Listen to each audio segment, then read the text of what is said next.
George Papadopoulos is a political advisor to Donald Trump during the 2016 presidential campaign and an independent consultant on energy and policy issues to the administration of the 45th President of the United States. He ran for Congress in 2020 parliamentary elections. Simone Mangiante is an Italian lawyer and journalist. She is a creator of a number of high-profile documentaries. She was a part of the infamous FBI investigation about Russian interference in the 2016 United States elections. Mr. Papadopoulos, Mrs. Mangiante, we're very glad to have you in Minsk with us today. So first question, basic. What your impressions on our country? What have you seen? What have you done? It's a very safe, clean, identity-rooted country. It was refreshing to be here in many ways. I really experienced a healthy society, and that's something you can breathe as soon as you walk into. And also we had some interesting experience. We dived in the cold water, which was... It's our tradition. So I really had the opportunity to connect in this with the people, with your tradition, and like absolutely, I felt stronger and more a sort of empowering feeling, a spiritual enlightenment, elevation. Belarusian. Yes, so that's the first step toward Belarus. And the second one was to drink a shot of vodka right after the diving in the cold water. So that was... Mr. Papadopoulos. I agree with most of what my wife said. On the other hand, I'm an Orthodox Christian myself, as a Greek origin American, and for me, being in a country that values the Orthodox Church and to see how united the people are around their faith and their nation and their identity and their sovereignty, for me is very important. And it's something that I hope that the United States follows and sees this as a model in many ways for what society should be, because the United States used to be a lot like the Belarusian society that I've seen, where people cared about their family, work, husband and wife, children, protecting the family, the central family. And now in the United States, unfortunately, there's a lot of division. The sovereignty is threatened. The border situation is unstable. The church is under attack. There's various agendas in the United States, which makes me look at my country as something that I don't recognize as somebody who grew up in the United States. So this is like completely different country from your childhood, yes? Completely different. And that's something, so when I came here with my wife, this is our second time in Belarus now, it's very comfortable for me because it reminds me of my childhood when the United States cared about these values much more than now.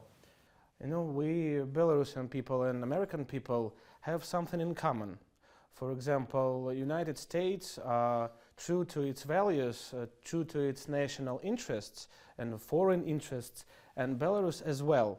But there's the thing that when Washington doing it, it's like we are bringing democracy, freedom of speech, and when Belarus stands in front of its national interests, it's like you're a bad, you're like a Mordor from Lord of the Rings, and we're Gandalf the White. Why so? This is like double standards or not? Patriotism is actually an international value. It's the love for your country, the love for your people, and it's something that in America, unfortunately, it's losing its strength in contradiction, and is disintegrating of what a free world is. It's actually the dictatorship of the politically correct, which actually is the opposite of freedom. The American democracy right now in 21st century, year 2024, is this thing is still exist or no? American democracy. My career started in Washington working with actually many of the same officials who created the Afghanistan war, the Iraq war. These were George W. Bush officials, George H.W. Bush officials, Ronald Reagan officials. And that was a moment in American history where we did question, as Americans and the world, what can the United States do by bombing countries? Is this how you export democracy? Because you asked about the democracy in America. So when I saw that element of the United States foreign policy and working for years with those exact people who launched this crusade, this American crusade around the world that really diminished the American values, the American image around the world, and actually American security, most importantly. That's when, in 2015, I said the United States and the world needs a change. And that's when I left that thinking and I advised two candidates who were about nationalism, patriotism, ending endless wars, and protecting American sovereignty and not being the police of the world. And I think that is exactly why today, under the Biden administration, we went from 4 years of peace with Trump, where we had no foreign wars, we had stability, we had peace between Russia and the United States, Belarus and the United States. There was at least an attempt to have bilateral relations. Yesterday, Donald Trump said that if he will win 2024 elections, he can settle Ukrainian conflict in like 24 hours. He said that I know Putin, I know Zelensky, we can in 24 hours put an end to it. How do you think? Is this true? Is like, you know, like a populism to bring supporters to his side? Donald Trump said, I'm going to look at Ukraine in a bilateral sense. United States, Ukraine, United States, Russia. How can the United States benefit from stability with these countries when it's at a bilateral level? And I think when Trump says, I know Putin, I know Zelensky, I know Lukashenko, I know Xi Jinping in China, he really means that. And these leaders also view the world through his perspective of sovereignty, of populism, of nationalism, of protecting borders, protecting their interests. And I think when he says that he can establish peace, he knows he can. And he has the credibility as the only president of this century not to start a war, that he can create the peace based on that legacy. But still, in 2016, when he won in elections, we know that he has to say a lot of warm words about Putin. Still, in 2017, he refreshed sanctions against Russia, imposed new sanctions against Russia, against Belarus. He imposed new sanctions. And don't you think that this is like that Trump is not a man of his word? I believe Trump never had in mind doing any favor. He had in mind one agenda, which was America first. Now, America having a stable relationship with countries like Russia, Ukraine, that have been, mostly Russia have been antagonized for no reason over time, building up this enemy that has no reason to exist, was a mistake. And Trump, to smooth this attitude, was accusing himself to collude with Russia. But one thing you pointed out, his policies were everything but pro-Russia, because his agenda, I could experience living in America, is truly one goal. It's America first. But you know, Washington has got, Pentagon has got a very strong weapon lobby, a lot of weapon corporations, and we know that right now in Ukraine they're making billions. Well, but we know also dollars. why, and actually it was the object of my first documentary I filmed in Kiev with Igor Lopatonok. Name is The Everlasting Present. We walked through the history of the origin of this transactional attitude always toward the start of the war, the funding of the war of the other side by Joe Biden.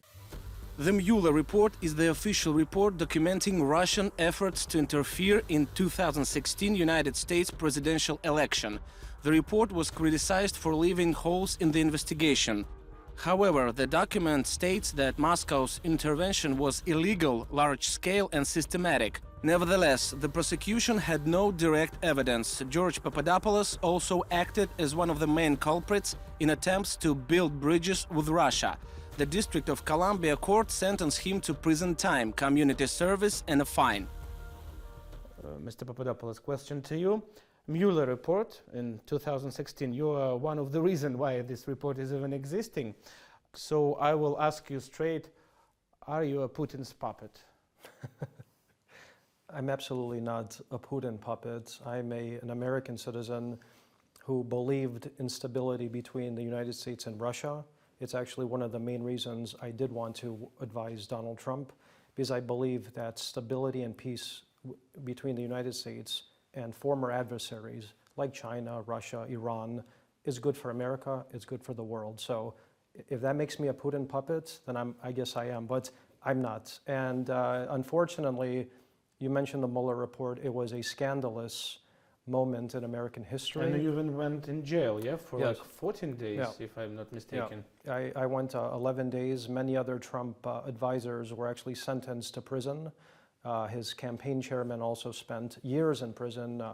General Michael Flynn, a decorated general who was a national security advisor, was sentenced to prison. He was pardoned before he had to go. So it was a very dark moment in American history. And the bottom line of what this really was, it was about controlling Donald Trump and affecting his governing of foreign policy. And that means the military-industrial complex, and it's about control. Because if you had a candidate like Trump who was a businessman, and that's something that's very important when we talk about the transactions, businessman instead of a forever politician who has no other reason except to cause wars. So that's where we faced. Donald Trump succeeded. I came out of it free, fortunately, but America is still dangerously Trump pardoned you, yes? Yes. Yes. Yes. Trump pardoned me. He pardoned some of the others, and we're still affected, unfortunately, in the United States because of this. The support for the FBI is at record lows. Americans don't have faith in the system, in the rule of law, and in my opinion, that is the most dangerous impact of what the FBI and Mueller did to the United States, is corroding the rule of law and the institutions, and so that's it was a generational critical damage to American law system, yeah? Critical damage. On January 6, 2021, a crowd of peaceful protesters marched on the US Capitol to express dissatisfaction with the fraud of the presidential election. At this time, at a joint session of Congress, the electors had to approve the results of the vote. The police violently dispersed the protest, killed several civilians.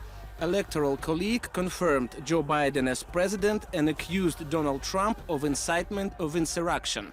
The court case has been going on for several years. And I'd like to talk to you to both of you about another critical situation. It's January 6th. Yeah, let's call it March on Washington 2.0. There was a lot of people who went to prison for 22 years. The organization Proud Boys. But I'd like to ask you about Ashley Babbitt. He was shot. As I know, she was a war hero. She was serving in Afghanistan, in Iraq, and then the police of Washington said that this was an accident, and if they don't shoot her, she can shoot some of the members of Congress. So how do you think? Is this real how justice has to work? Because again, I'll bring some breach to Belarus protests. In Belarus 2020, American officials, state secretary, even Trump said that this is a terrible event in Belarus, but we had here really violent episodes. They said that this is a peaceful protesters, and in Washington it was like inner terrorists, Biden said about them. Why these double standards? Where's the truth? Where's the truth about this 6th January? In both we have interference of Western actors trying to wind up people towards certain act to build up the illusion of a certain political perception. January 6th is the same. We have this huge crowd of Trump supporters, and we have evidence of FBI agent purposely infiltrating this crowd to wind them up, not committing violent acts, but simply pushing their limits toward entering in the Capitol. So we have actually video on YouTube of this federal agent who's saying, break into the Capitol, break into the Capitol. Mm-hmm. So we have players, again, that are utilizing crowds to create the political perception of a reality that doesn't exist. So they try to set up Trump, yes? Which is the reality that doesn't exist, that all Trump supporters, all Trump advisors under the Mueller probe were criminals, right? We had to create the perception of criminals around Trump. Then later on, at the end of this presidency, we want to create the perception of his followers, of his supporters as an insurrectionist. We know the technique has been used, it is abused by the Western world through Soros as well, and now we have the FBI agents involved, and it's all about getting to the roots of. So as I understand, FBI are really working more closely with Democrats. No? It's a completely controlled by the democratic apparatus. There is nobody wants Trump because he's an independent leader. Doesn't fit the deep state agenda. He's been targeted for being a dictator, a fascist, every possible name on the book, simply for loving his country, and that's the truth. You mentioned that Trump is an independent leader with his own opinion, and you know, a few years back, maybe 5 years back, Trump and our president Alexander Lukashenko, they were always comprising them. So what do you heard about Lukashenko? What do you know about his policy, his opinion on world events? Well, I judge a leader from his country, and the impression I had of Belarus is excellent. All I know about Lukashenko from the media is misinformation. All I know about him visiting his country is that he's an excellent leader.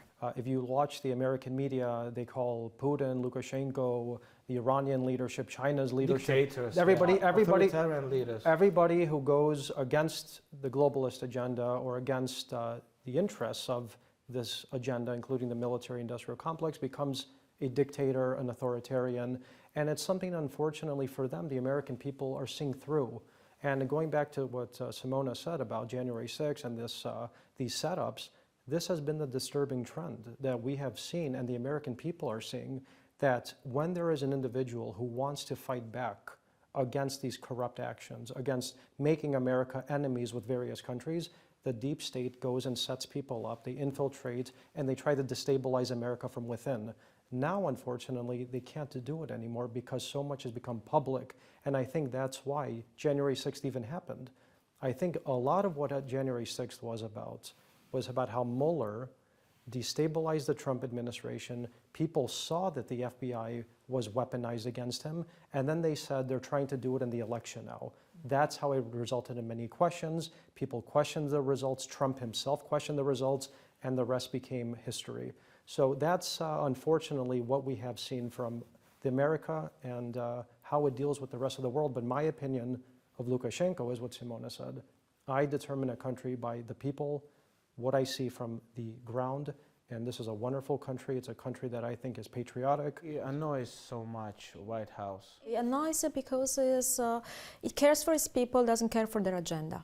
And that's why it annoys them so much. We need more strong leader like Lukashenko actually in the world, and I'm pretty confident to make this statement because I really believe it. Before a global question about American elections in this year, let's talk about your strong leader, Joe Biden.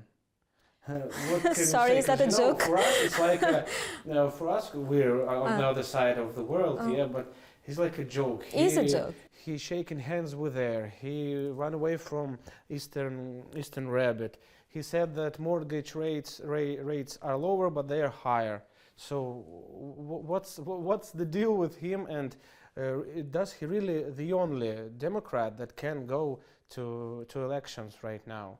Is a comfortable puppet to maneuver and who is compromised. Just like a mascot, yeah? Actually, the mascot who is highly compromised by his facts of corruption that have emerged during multiple investigations. One of them started in Ukraine that led to Washington, already at the time of the Vice President Obama, when he was a Vice President under Obama administration. So evidence that Congress, United States, and the Department of Justice seems to ignore and neglect to look into very sensational facts that need to be addressed. And I think this is outrageous that he's got Hunter, this is very scandalous son, notebooks, all these drugs, and the American law system didn't do anything about it. About his connections with China. Well, they did something about it. They are prosecuting and persecuting whoever look into this laptop, whoever carried this investigation, including Rudy Giuliani, who was targeted for being an Ukrainian agent simply for looking into piece of evidence incriminating the Biden's family in Ukraine and talking about Burisma and all the money laundering scheme. And myself, I am targeted for carrying my journalistic work and exposing those facts in the documentaries as a Kremlin agent, of course. Agenda becomes Russian propaganda. So I would say it's a deflection which is pretty pathetic and simplistic at the same time. I Nothing to add. Okay, well, I will ask another question. Trying to read some of the American media, of British media, and there's a sense of like Biden is a saint, and Trump is a devil, is a real devil. And I'd like to ask you, is there freedom of speech, freedom of your own opinion in US? Because again, when they attacked Belarus, some diplomats, Western, they said that we don't have freedom of speech, we don't have freedom of mind. There's always, there's everywhere KGB agents. So in America, what's going on right now with this freedom famous? I explained that the rule of law has been affected in the United States. People are worried about the institutions and the FBI, and even how the system will even continue based on the corruption of the federal apparatus. The same thing goes with the media, unfortunately.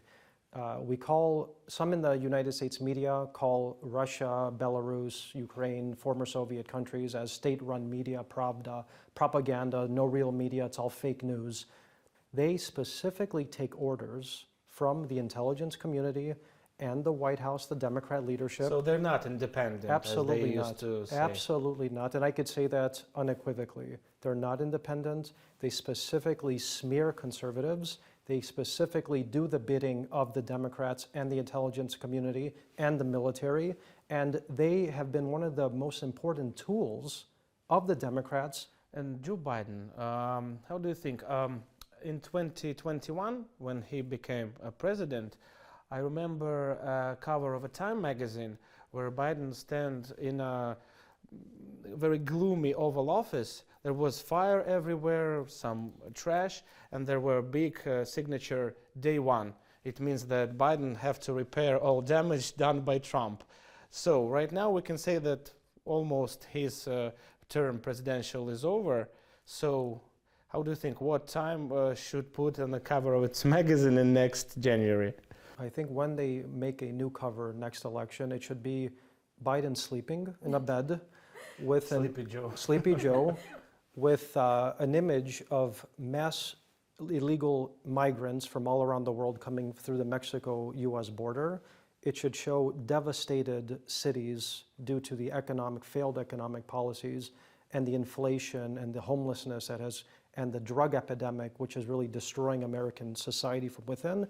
And the third image should show global conflagration and wars, which we are now seeing in Ukraine, we're seeing between Israel and Hamas, and we're likely going to see between China and Taiwan, and potentially even Iran. So that is what hopefully the Trump administration will clean up. Of course, there is the reason why this conflict happened is precisely because Joe Biden is sitting in an Oval Office. We wouldn't see the same scenery otherwise, and Ukraine in many ways owns the United States through the leverage they have on Joe Biden. We're talking about Joe Biden already leveraged his influence as Vice President of the United States to place his incompetent son in the field and board of directors of Burisma. And once the Prosecutor General Shokin started to look into this corruption of Burisma, he bribed Poroshenko to remove him from office just to avoid this massive exposure to the scandal of the corruption his family is involved into Burisma. So the relationship between Biden, the United States, and Ukraine date a long time ago. Now we have this escalation of the world is fighting Russia over there through Ukraine. Using his influence as President of the United States, is presenting to the world the fight for independence of Ukraine, which, when we look into Ukraine, is a highly corrupted country. It neglects completely the existence of a phenomenon of the nationalists, Ukrainian nationalists who are Nazi. Right now it's a USA-centric world, and Moscow, Beijing, they want to make a multipolar world. But does the United States ready to give it some of its leverages? One of the most important issues about the fall of the American empire and the rise of the multipolar world were the sanctions that were imposed on Russia, and I'll explain why.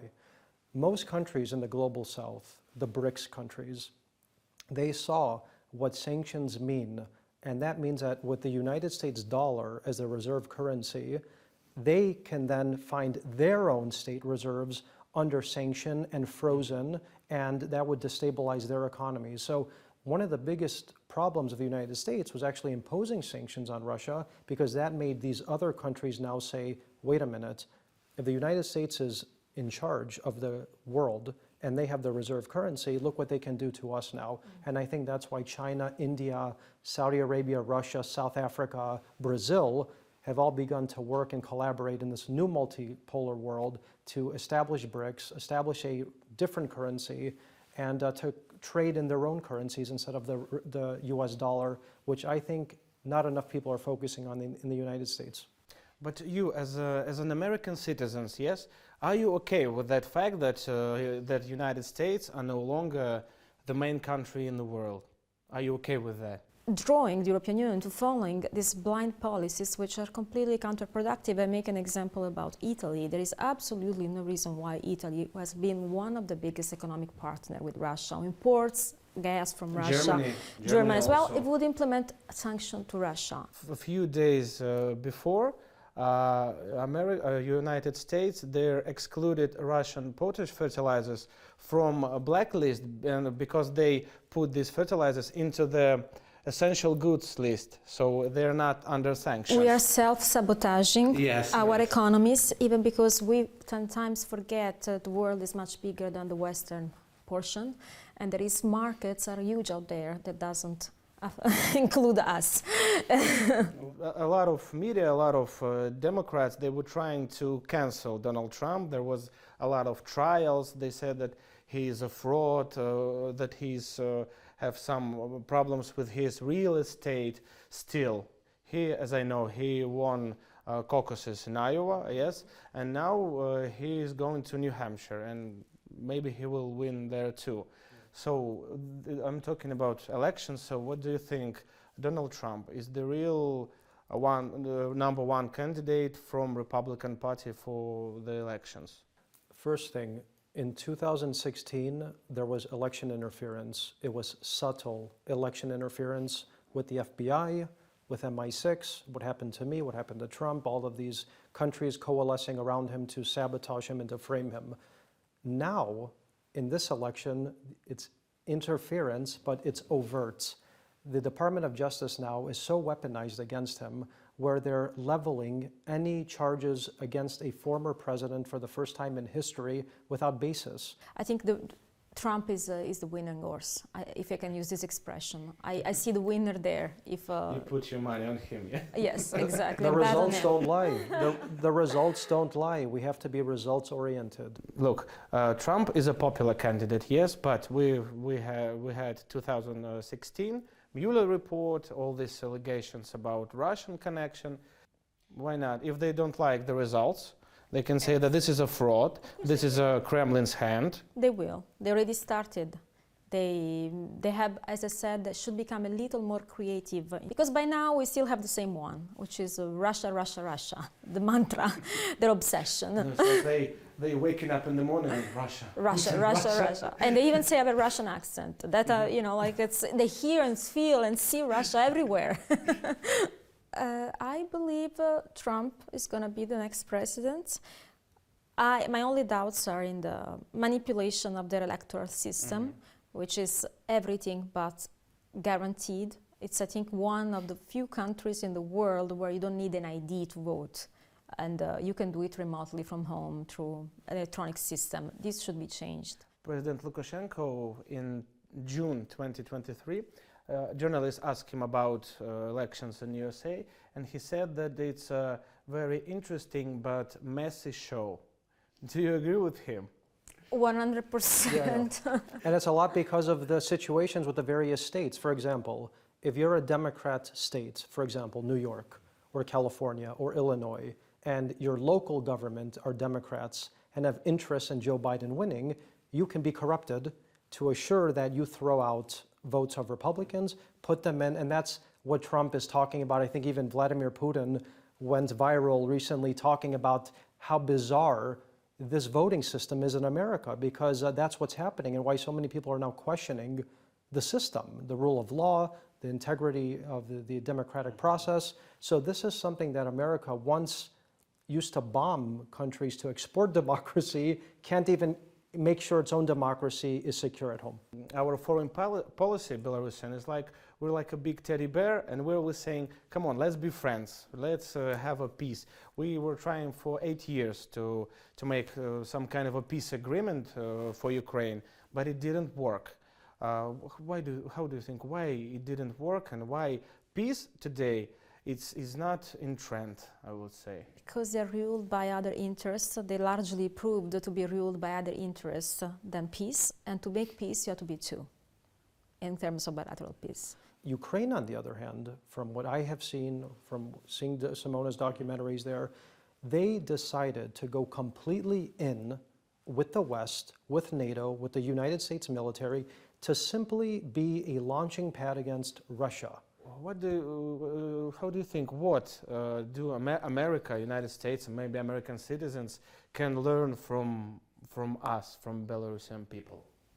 The respect for your people, for your country's safety, love or your identity, and actually care for your people. Having a healthy society. Very happy to be an ambassador for that. We're glad to help, if you let us do it. Absolutely. Having a healthy society results in a healthy foreign policy. And my understanding of how I see Belarus and the leader here behave is he secures the interests of his people first, and that is making sure he does not engage in endless conflict with neighbors and far away.